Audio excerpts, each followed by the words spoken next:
ನೀರಿಲ್ಲ ಅಂದ್ರೆ ಬದುಕತ್ತೆ. ಈಗ ನೀವು ಎಷ್ಟೊತ್ತು ತೆಗೆದು ಹೊರಗೆ ತೆಗೆದು ನೀರಿಂದ? ಬೆಳಗ್ಗೆ ಆಯಿತು, ಬೆಳಗ್ಗೆ ತೆಗೆದು ಹಾಕಿರೋದು ಮೀನು. ಇದು ಬೆಳಗ್ಗೆ ತೆಗೆದು ಹಾಕಿರೋದು, ಇದೀಗ ತೆಗೆದು ಹಾಕಿರೋದು, ಇದೀಗ ತೆಗೆದು ಹಾಕಿರೋದು. ಬೇಕಾದ್ರೆ ನಾಳೆ ಬೆಳಗ್ಗೆ ಬಂದು ಸಹಿತ ನೋಡಿದ್ರು ಹಿಂಗೆ ಇರುತ್ತೆ, ಉಸಿರಾಡ್ತಾನೆ ಇರ್ತದೆ.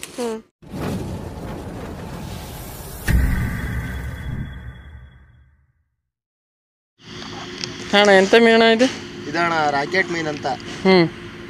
ಇದು ಮೇಲೆ ಸಾಯಲಂಗಿರುತ್ತೆ. ನೀರಿಲ್ಲ ಅಂದ್ರೆ ಬದುಕತ್ತೆ. ನೀರಿಲ್ಲ ಅಂದ್ರೆ ಬದುಕತ್ತೆ. ಈಗ ನೀವು ಎಷ್ಟೊತ್ತಾದ ಇದಕ್ಕೆ ಹೊರಗೆ ತೆಗ್ದಿ ನೀರಿಂದ? ಬೆಳಗ್ಗೆ ಆಯ್ತು, ಬೆಳಗ್ಗೆ ತೆಗೆದು ಹಾಕಿರೋದು ಇದು ಮೀನು. ಇದು ಬೆಳಗ್ಗೆ ತೆಗ್ದು ಹಾಕಿರೋದು, ಇದೀಗ ತೆಗ್ದು ಹಾಕಿರೋದು, ಇದೀಗ ತೆಗ್ದು ಹಾಕಿರೋದು. ಬೇಕಾದ್ರೆ ನಾಳೆ ಬೆಳಗ್ಗೆ ಬಂದು ಸಹಿತ ನೋಡಿದ್ರು ಹಿಂಗೆ ಇರುತ್ತೆ, ಉಸಿರಾಡ್ತಾನೆ ಇರ್ತದೆ, ಒಣಗಿರುತ್ತೆ ಅಷ್ಟೇ. ಅಂದ್ರೆ ಒಳ್ಳೆ ಮೀನನ್ನ ಇದನ್ನ ಸಾಯಿಸುತ್ತೆ. ಇದು ಈ ಥರ ಜೀವವಾಗಿರುತ್ತೆ ನೀರಿಲ್ಲ ಅಂದರು.